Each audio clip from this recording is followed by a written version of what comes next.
Welcome back, Wargamers. Today we're taking a look at one of the many Stormcast Eternal characters that we just don't hear a lot about, and that is, of course, Astria Soulbrite.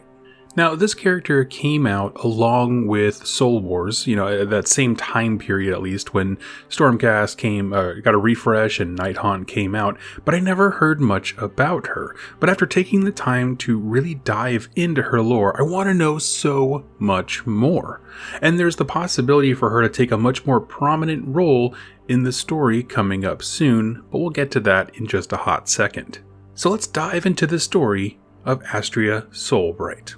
Also known as the Lady Arcane, born and raised in the great vistas of Hysh. We don't know a ton of information about her mortal life except for one really cool detail. You see, she spent her time as a servant and eventually engineer of a massive device known as the Great Lens. This is a sort of like a prismatic edifice standing atop a formation known as the Pillar of Truth. So imagine a mountain with a giant tower with a magnifying glass on top of it.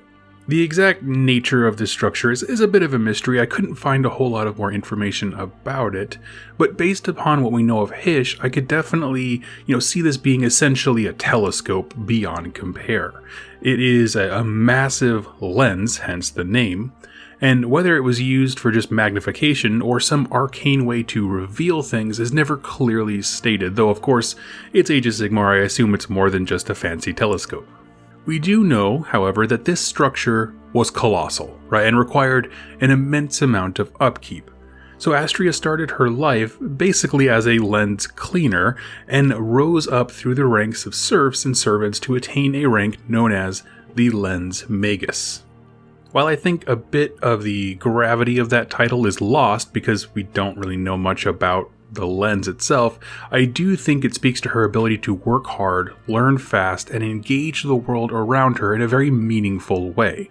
Being the Lens Magus was her crowning achievement in life, and that trajectory of greatness was only interrupted by the Age of Chaos. The exact timeline of her fighting off the forces of evil from Hysh specifically, which would have coincided with the Spire fall of the Lumineth Realm Lords, which is what let Chaos in, it's a bit of a mystery. We don't know if the Spire fall, how far in the past that was to Astria having to fight the demons of Chaos. But I will say that she has one of the coolest deaths in Age of Sigmar lore. She essentially turned this skyscraper-sized telescope, or lens or whatever, and used it as a weapon. Like burning ants with a magnifying glass, except it was demons and mutated drakes and stuff. When the armies of Chaos finally took the Great Lens, Astria was tossed from this miles-high tower, but she never hit the ground, because from Azir, Sigmar saw potential, a strong will, knowledge of magic and arcane energy, someone who could learn and problem solve at an astonishing rate. And so, before the impact ever came, Astria was taken up to Azir and reforged upon the anvil of apotheosis, becoming a Stormcast Eternal.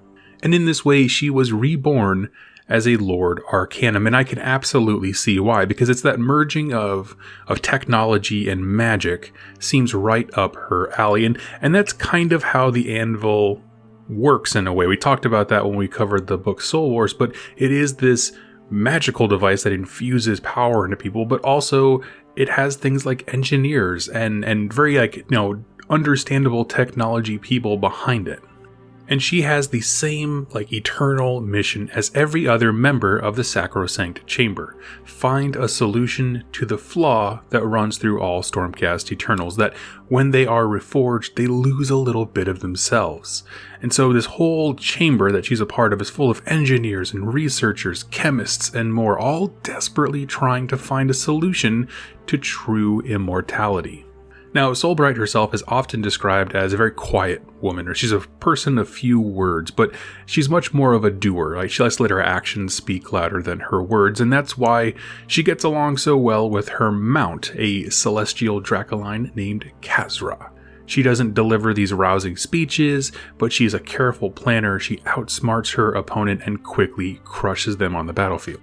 And while her inability to rally troops the great generals with these heroic speeches might seem odd, to put her in a leadership position, Because usually in these Black Library books, it's always the leader who like gives this rousing speech, man or woman, it doesn't matter. But like usually that's the person who gives the talk, the pep talk, if you will. Lord-Arcanums are a little bit different because they're more like senior scientists. And we saw this in the book Soul Wars, where the leader, or Lord-Arcanum in that story, is often talked to in a way that doesn't seem like to fit into like a military structure. Like it's much more informal the way that they talked about this. And I think the same would go here. Again, Lord-Arcanums are not the same thing as your general military. These are, like I said, head researchers of a department that is trying to solve a problem. And in that regard, she's the perfect leader. Because she's smart, she goes all out, she's decisive, she's very powerful on her own in terms of her magic ability, and obviously the mount will allow her to like travel great distances and attack ferociously.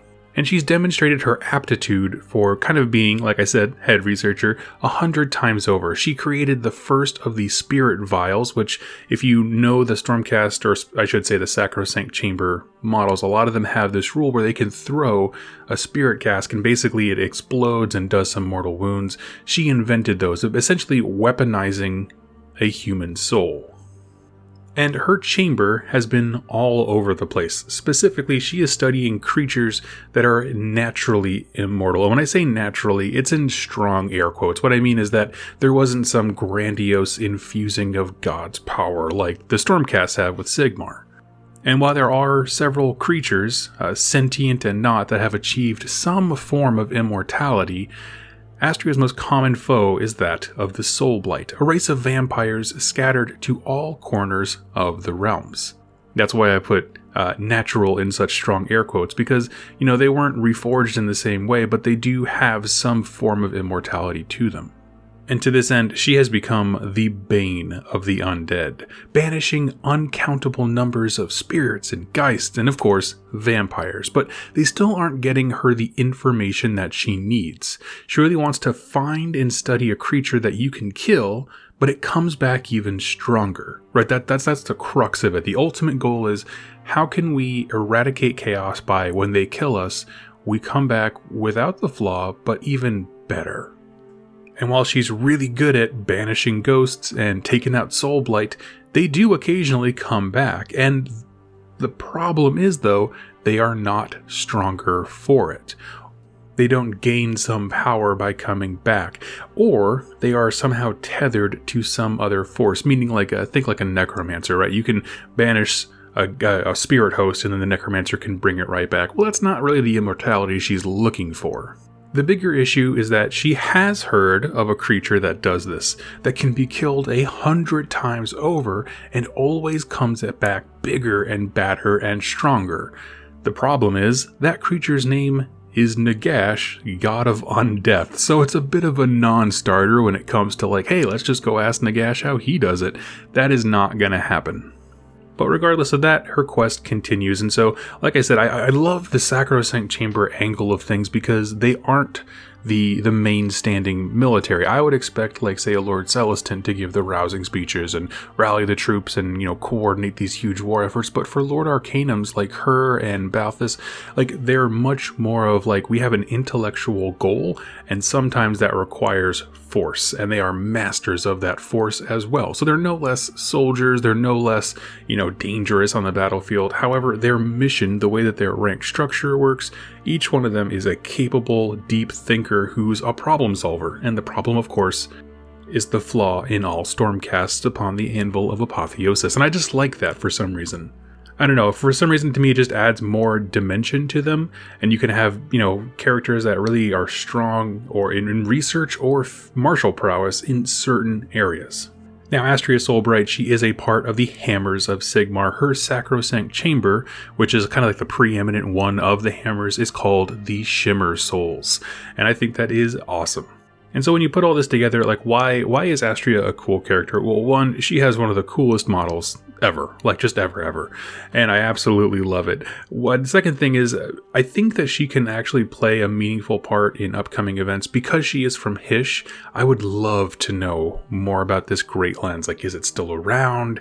It's going to be her old stomping grounds. She used to spend a lot of time in Hysh, but now she's kind of, retreating more and more to Azir as she's studying and kind of coordinating things from there. So she absolutely has the background and the knowledge to come out and be a very preeminent force in upcoming narratives involving Hysh and Olgu.